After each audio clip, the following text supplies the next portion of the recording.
പക്ഷെ MA baby എന്ന് പറയുന്ന ദേശീയ സെക്രട്ടറി അദ്ദേഹം ജീവിച്ചിരിപ്പുണ്ടോ? സ്ഥാനം കിട്ടിയതിനു ശേഷം അദ്ദേഹത്തെ ഒരിടവും കാണാനില്ല. അദ്ദേഹം കാണേണ്ട സ്ഥലങ്ങളിൽ പോലും അദ്ദേഹത്തെ കാണാനില്ല എന്നുള്ളതാണ് യാഥാർത്ഥ്യം. പക്ഷേ മറ്റൊരാളെ അദ്ദേഹത്തിന്റെ സ്ഥാനത്ത് എല്ലായിടത്തും കാണുന്നുണ്ട്. അത് ഗോവിന്ദ മാഷിനല്ല, പിണറായി വിജയന്റെ മകൾ വീണ വിജയനെ. ഈ ബേബിയുടെ എല്ലാ സ്ഥാനങ്ങളിലും പിണറായിയുടെ മകൾ വീണയെ കൊണ്ടുവന്നിരുത്തുന്നുണ്ട്. എന്നാൽ പിന്നെ ഈ ജനറൽ സെക്രട്ടറി അല്ലെങ്കിൽ ദേശീയ സെക്രട്ടറി സ്ഥാനത്തേക്ക് വീണ വിജയനെ പരിഗണിച്ച പോരെയായിരുന്നോ? പേരിന് എന്തിനാണ് ഒരു MA ബേബി? പാർട്ടി കോൺഗ്രസ് നടക്കുന്ന സമയത്തെ വളരെ പ്രധാനപ്പെട്ട ഒരു ചർച്ച CPMന്റെ ദേശീയ സെക്രട്ടറിയെ ആരായിത്തീരും എന്നതായിരുന്നു. അപ്പം അന്ന് കേരളത്തിലെ പഴയകാല വിഭാഗീയതയുടെ ചരിത്രം അറിയാവുന്ന ആളുകളെല്ലാവരും പറഞ്ഞിരുന്നത് ബേബി ആകാനുള്ള സാധ്യതയില്ല, പകരം മഹാരാഷ്ട്രയിൽ നിന്ന് വരുന്ന അവിടുത്തെ ഏറ്റവും പ്രമുഖനായിട്ടുള്ള നേതാവായിരിക്കും പാർട്ടിയുടെ സെക്രട്ടറി ആയിട്ട് മാറുക, അല്ലെങ്കിൽ ആന്ധ്രാപ്രദേശിലെ ഒരു സഖാവായിരിക്കും വരിക എന്ന രീതിയിൽ വിലയിരുത്തലുണ്ടായിരുന്നു. ആ വിലയിരുത്തലിനെ അവർക്ക് കാരണങ്ങളുണ്ടായിരുന്നു. കാരണം ഒരു കാരണവശാലും ബേബിയെ സെക്രട്ടറി ആക്കാനായിട്ട് കേരള ഘടകം തയ്യാറാവുമായിരുന്നില്ല എന്നതായിരുന്നു അവർ മുന്നോട്ട് വെച്ച പ്രധാനപ്പെട്ട ആർഗ്യുമെൻറ്റ്സ് അതായിരുന്നു. പക്ഷെ നമുക്ക് അറിയാം അങ്ങനെ വരാനുള്ള സാധ്യത കുറവാണെന്ന്. ഇതിൻ്റെ കാരണം എന്താണെന്ന് വെച്ച് കഴിഞ്ഞിട്ടുണ്ടെങ്കിൽ ഇന്ന് ഇന്ത്യയിലെ CPMന്റെ പ്രധാനപ്പെട്ട ഒരു യൂണിറ്റ്, പ്രധാനപ്പെട്ട ഘടകം എന്ന് പറയുന്നത് കേരള ഘടകം. ബാക്കി എല്ലാ യൂണിറ്റുകൾക്കും വളരെ ദുർബലമായിട്ടുള്ള രീതിയിൽ മാത്രമാണ് ഇന്ത്യൻ രാഷ്ട്രീയത്തിൽ സ്വാധീനം ചെലുത്താനായിട്ട് കഴിയും. അപ്പോൾ ഈ തെരഞ്ഞെടുപ്പ് വരുന്ന സമയത്തും പാർട്ടിക്കകത്തുള്ള പാർട്ടി കോൺഗ്രസിനകത്തുള്ള തെരഞ്ഞെടുപ്പ് വരുന്ന സമയത്തും കേരള ഘടകമാണ് ഇതിനെ നിയന്ത്രിക്കുന്നത്.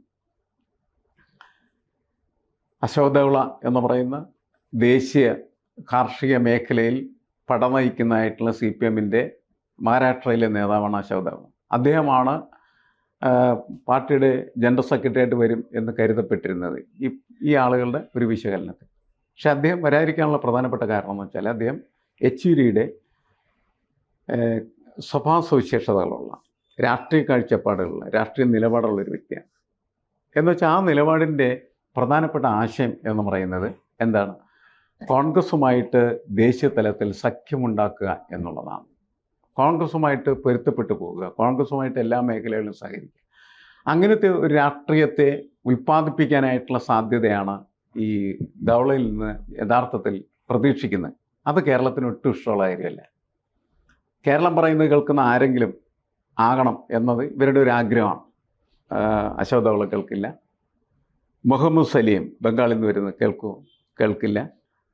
അതേപോലെ തന്നെ മറ്റൊരു ഒരു എന്താണ് ബദൽ സംവിധാനം എന്ന നിലക്ക് പ്രകാശ് കാരാട്ടിൻ്റെ ഭാര്യ, അവരെ എന്താണ് ചരിത്രപരമായിട്ടുള്ള ഒരു പ്രഖ്യാപനം എന്ന നിലക്ക് തന്നെ ആദ്യമായിട്ട് പാർട്ടിക്ക് ഒരു വനിതാ ദേശീയ സെക്രട്ടറി എന്ന് പറയുന്ന ഒരു സംവിധാനത്തിലേക്ക് കൊണ്ടുവരിക എന്ന ഒരു അന്വേഷണമൊക്കെ നടന്നു. പക്ഷേ ഒരു അന്വേഷണത്തിനും പ്രസക്തിയില്ല. കാരണം എന്ന് വെച്ചാൽ അവരൊരിക്കലും ഇവർ പറയുന്നതൊന്നും കേൾക്കുന്ന ഒരു സ്ത്രീയല്ല. അവർക്ക് സ്വതന്ത്രമായിട്ടുള്ള നിലപാട് ഉള്ളതാണ്. അതുകൊണ്ട് തന്നെ ഒരു കാരണവശാലും അവരെ സെക്രട്ടറി ആക്കാൻ സാധ്യതയില്ല എന്നതും തിരിച്ചറിയപ്പെട്ടിരുന്ന. പിന്നെ ചെയ്യാവുന്ന ഒരു കാര്യം അവർക്ക് ബേബിയെ ആക്കൽ മാത്രമാണ്. ബേബിയെ ദേശീയ സെക്രട്ടറി ആക്കുക, എന്നിട്ട് ബേബി പറയുന്നതൊന്നും കേൾക്കാതിരിക്കുക, ബേബിയെ ദേശീയ സെക്രട്ടറി അല്ലാത്ത തരത്തിൽ ഹാൻഡിൽ ചെയ്യുക. അതാണ് സംഭവിച്ചത്. ഇവിടുത്തെ ഒരു 9 നിലയുള്ള ഒരു പാർട്ടി ആസ്ഥാനം തിരുവനന്തപുരത്ത് ഉദ്ഘാടനം ചെയ്യപ്പെട്ടു കഴിഞ്ഞ ദിവസങ്ങളിലല്ലേ. അത് ഉദ്ഘാടനം ചെയ്യപ്പെട്ട സമയത്ത് സാധാരണ രീതിയിൽ പാർട്ടിയുടെ ഒരു ഓഫീസ് ഉദ്ഘാടനം ചെയ്യുകയാണെങ്കിൽ പ്രോട്ടോകോൾ പറഞ്ഞ അനുസരിച്ച് പാർട്ടിയുടെ ജനറൽ സെക്രട്ടറിയാണ് അത് ഉദ്ഘാടനം ചെയ്യുന്നത്. ഇവിടെ പക്ഷേ പാർട്ടിയുടെ ജനറൽ സെക്രട്ടറി കാഴ്ചക്കാരൻ മാത്രമായിരുന്നു. അല്ലെങ്കിൽ അദ്ദേഹത്തിന് മുഖ്യപ്രഭാഷകൻ എന്ന് പറയുന്ന ഒരു അക്കോമഡേഷൻ, അതൊരു അക്കോമഡേഷൻ എന്നാണ് പറഞ്ഞത്. എല്ലാ മീറ്റിങ്ങുകളിലും അങ്ങനെയാണ്, എല്ലാ സ്ഥലത്തും. ഇപ്പം നമ്മളെയൊക്കെ ചിലപ്പോൾ പല മീറ്റിങ്ങുകളിൽ വിളിച്ചിട്ടുണ്ടാവും. എന്നിട്ട് മുഖ്യാതിഥി എന്ന് പറഞ്ഞ് അല്ലെങ്കിൽ മുഖ്യ പ്രാസംഗികൻ എന്ന് പറഞ്ഞ് ഇരുത്തും. എന്ന് വെച്ചാൽ അത് അക്കോമഡേഷനാണ്, നിങ്ങൾക്ക് ഒരു പൊസിഷനും ഇല്ല എന്നാണ് അതിൻ്റെ അർത്ഥം.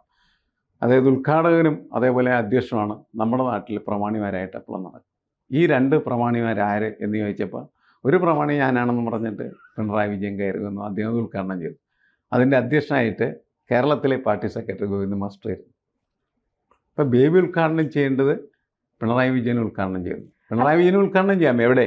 സർക്കാർ കെട്ടിടങ്ങളൊക്കെ ഉദ്ഘാടനം ചെയ്യാനായിട്ട് മുഖ്യമന്ത്രി പോകുന്നതാണ് നല്ലത്. അങ്ങനെയാണെങ്കിൽ ഇത്രയും നാണം കിട്ട് എന്തിനാണ് ബേബി ഇങ്ങനെ ഒരു സ്ഥാനം ഏറ്റെടുത്ത് ചുമലിൽ വച്ചേക്കുന്നത്? ഇത് നാണക്കേടിൻ്റെ പ്രശ്നമാണോ? അല്ലല്ലോ. കാരണം എന്ന് വെച്ചാൽ അദ്ദേഹം എത്ര കാലമായിട്ട് ഈ പാർട്ടിക്ക് വേണ്ടി പ്രവർത്തിച്ചുകൊണ്ടിരിക്കുന്ന അടിയന്തരാവസ്ഥക്കാലത്താണ് അദ്ദേഹം പാർട്ടിയുടെ ഒരു പ്രധാനപ്പെട്ട റോളിലേക്ക് കടന്നു വരുന്നത്. അടിയന്തരാവസ്ഥയിൽ ജയിലിൽ പോയ ഒരു സഖാവായിരുന്നു. SN കോളേജ് എന്ന് പറയുന്ന സമരഭൂമിയിൽ നിന്നാണ് അദ്ദേഹം വരുന്നത്, കൊല്ലം. അദ്ദേഹം പങ്കെടുത്ത, ഞാനും കൂടി പങ്കെടുത്തൊരു സംസ്ഥാന സമ്മേളനമായിരുന്നു. ആ സമ്മേളനത്തിൽ വെച്ചാണ് അദ്ദേഹത്തെ കേരളത്തിലെ SFIയുടെ പ്രസിഡൻ്റായിട്ട് തിരഞ്ഞെടുത്തത്. അത് കഴിഞ്ഞ് പിന്നെ അദ്ദേഹം SFIയുടെ അഖിലേന്ത്യാ പ്രസിഡൻ്റായിട്ട് മാറി. അതിനുശേഷമാണ് യെച്ചൂരി SFIയുടെ അഖിലേന്ത്യാ പ്രസിഡൻ്റായിട്ട് വരുന്നത്. പക്ഷേ യെച്ചൂരി എന്ത് ചെയ്തു?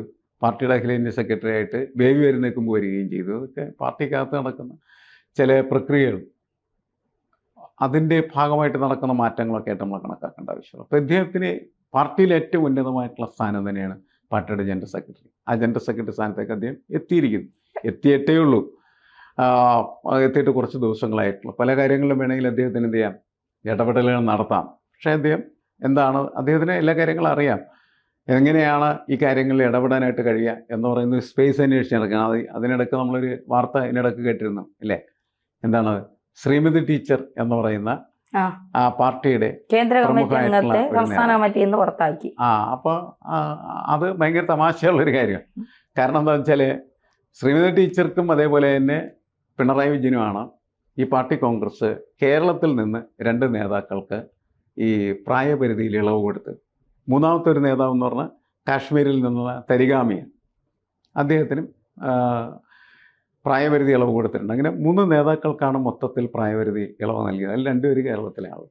ഒരാൾക്ക് മുഖ്യമന്ത്രി എന്ന നിലക്ക്, മറ്റേ ആൾക്ക് മഹിളാ അസോസിയേഷൻ്റെ അഖിലേന്ത്യാ പ്രസിഡന്റ് എന്ന നിലക്ക് അവർ പ്രവർത്തിച്ചുകൊണ്ടിരിക്കുന്ന സമയത്ത് അവർക്ക് സ്പേസ് വേണം പാർട്ടിക്കകത്ത്. അങ്ങനെയാണ് അവർ കേന്ദ്ര കമ്മിറ്റിയിൽ അംഗമായി.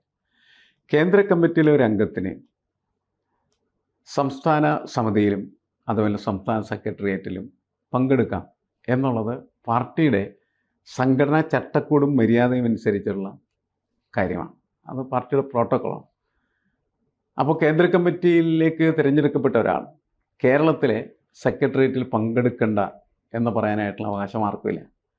പക്ഷേ പിണറായി വിജയൻ പറഞ്ഞു പങ്കെടുക്കേണ്ട എന്ന് പറഞ്ഞു. പക്ഷേ ആദ്യം എല്ലാവരും കരുതിയിരുന്നത് അത് ശരിയല്ല എന്നാണ്. കാരണം എന്ന് വെച്ചാൽ അത് സംഘടനാ ചട്ടലംഘനമാണ്, അത് നടത്താൻ പാടില്ല. പക്ഷേ അത് ശരിയാണെന്ന് 2 ദിവസം കഴിഞ്ഞ സമയത്ത് മനസ്സിലായി. എങ്ങനെയാണ്? കേരളത്തിലെ പാർട്ടി സെക്രട്ടറി ഗോവിന്ദ മാസ്റ്റർ പറഞ്ഞു, അതെ ഇവിടെ പങ്കെടുക്കേണ്ടെന്ന് ഞങ്ങൾ പറഞ്ഞിട്ടുണ്ടെന്ന് പറഞ്ഞു. അത് പങ്കെടുക്കേണ്ട കാര്യമില്ല. അതിൻ്റെ കാരണം എന്ന് വെച്ചാൽ 75 പ്രായം ആയിക്കഴിഞ്ഞപ്പോൾ, 75 വയസ്സായി കഴിഞ്ഞപ്പോൾ സംസ്ഥാന സെക്രട്ടറിയിൽ നിന്ന് അവരെ മാറ്റിയതാണ്. പിന്നീട് കേന്ദ്ര കമ്മിറ്റി അവരെ തിരഞ്ഞെടുത്തിട്ടുണ്ടെങ്കിൽ കേന്ദ്ര കമ്മിറ്റി കൊണ്ടുനടക്കട്ടെ. അപ്പം പിണറായി വിജയനോ? അല്ലേ, 2 പേർക്കും 2 പേരും നോക്കാം. അപ്പോൾ അങ്ങനെ ആൾ പലരും ചോദിച്ചല്ലോ, പിണറായി വിജയൻ എന്തിനാ പോളിറ്റ് ബ്യൂറോ മെമ്പറായിട്ടിരുന്നിട്ട് കേരളത്തിലെ സംസ്ഥാന കമ്മിറ്റിയിലും അതേപോലെ സെക്രട്ടേറിയറ്റിനൊക്കെ പങ്കെടുക്കുന്നത് ചോദിക്കുന്നത്. അതിന് ആരും പ്രത്യേകിച്ച് ഉത്തരവൊന്നും പറയുന്നില്ല. കാരണം പിണറായിക്ക് എവിടെയും നിരങ്ങാം. അത് ആണ് പാർട്ടിയിൽ അദ്ദേഹത്തിന് കൽപ്പിക്കപ്പെട്ടിരിക്കുന്നതായിട്ടുള്ള പൊസിഷൻ. അതായത് തോക്ക് പിണറായിയുടെ കയ്യിലും ഉണ്ട ശ്രീമതിയുടെയും പിന്നെ അല്ല ഉണ്ട പിണറായിയുടെ കയ്യിലും തോക്ക് ഇവരുടെ കയ്യിലും. കാരണം ഇത് കിട്ടിയാലല്ലേ വെടിവെക്കാൻ പറ്റുള്ളൂ. അതാണ് അവസ്ഥ. എന്തായാലും ശരി, ഈ പരിപാടികൾ എന്ന് പറയുന്നത് അങ്ങനെ ശരിയായ രീതിയിലുള്ള പോക്കല്ല എന്നെല്ലാവർക്കും അറിയാം. അപ്പോൾ അവിടെ പക്ഷേ ഞാൻ പറഞ്ഞു വരുന്ന കാര്യം എന്ന് വെച്ചാൽ ആ വിഷയത്തിൽ പക്ഷേ MA ബേബി എന്ത് ചെയ്തു? അദ്ദേഹത്തിൻ്റെ അഭിപ്രായ പ്രകടനം നടത്തി. ജനറൽ സെക്രട്ടറി ആണല്ലോ. ജനറൽ സെക്രട്ടറി പറഞ്ഞു ശ്രീമതി ടീച്ചർക്ക് സെക്രട്ടേറിയറ്റിലും അതേപോലെ തന്നെ സംസ്ഥാന കമ്മിറ്റിയിലും പങ്കെടുക്കാം. അത് പാർട്ടിയുടെ സംഘടന സംവിധാനം അനുസരിച്ചുള്ള ശരിയാണ്. അത് അദ്ദേഹം പ്രഖ്യാപിച്ചു. അത് കഴിഞ്ഞ് 2-3 ദിവസം കഴിഞ്ഞ് സമയത്തിന് വിശദീകരണം നൽകുന്ന സമയത്ത് പിണറായി വിജയൻ തന്നെ അത് വിശദീകരിച്ചു. ഇങ്ങനെയാണ് കാര്യങ്ങളൊക്കെ നടക്കുന്നത്. പക്ഷേ കേരളത്തിൽ ആ സമയത്ത് ഇവിടെ സെക്രട്ടേറിയറ്റ് കൂടുന്ന സമയത്തോ സംസ്ഥാന കമ്മിറ്റി കൂടുന്ന സമയത്തൊക്കെ ശ്രീമതി ടീച്ചർ ഉണ്ടെങ്കിൽ അവർക്കും അതിൽ പങ്കെടുക്കാം എന്ന് പറഞ്ഞാണ് ആ അധ്യായം അവസാനിച്ചത്. അപ്പോൾ വളരെ വ്യക്തമായി ഇതിലൊക്കെ ഇടപെടാനായിട്ട് തീരുമാനിക്കാനായി MA ബേബിക്ക് കഴിഞ്ഞാൽ അതിൽ അദ്ദേഹത്തിന് ഇടപെടാനായിട്ടുള്ള സ്പേസ് ഉണ്ട്. അത് പാർട്ടി ജനറൽ സെക്രട്ടറി എന്ന നിലയ്ക്ക് അദ്ദേഹം ആക്ടിവേറ്റ് ചെയ്യാനായിട്ട് തുടങ്ങുന്ന സമയത്ത് സംഭവിക്കാൻ സാധ്യതയുള്ളൊരു കാര്യമാണ്. ചിലപ്പോൾ സംഘർഷങ്ങളുണ്ടാകാം, ഇദ്ദേഹത്തെ ചിലപ്പോൾ അടുപ്പിക്കാതിരിക്കാം.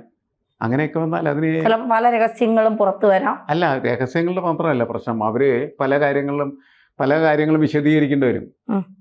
അതൊക്കെ വിശദീകരിക്കാൻ പറ്റാത്ത രീതിയിലേക്ക് പോകുമ്പോൾ പാർട്ടി ജനറൽ സെക്രട്ടറിക്ക് മേൽക്കൈ ഉണ്ടാകാനുള്ള സാധ്യതകൾ കൂടുതലാണ് എന്നാണ് ഞാൻ കണക്കാക്കുന്നത്.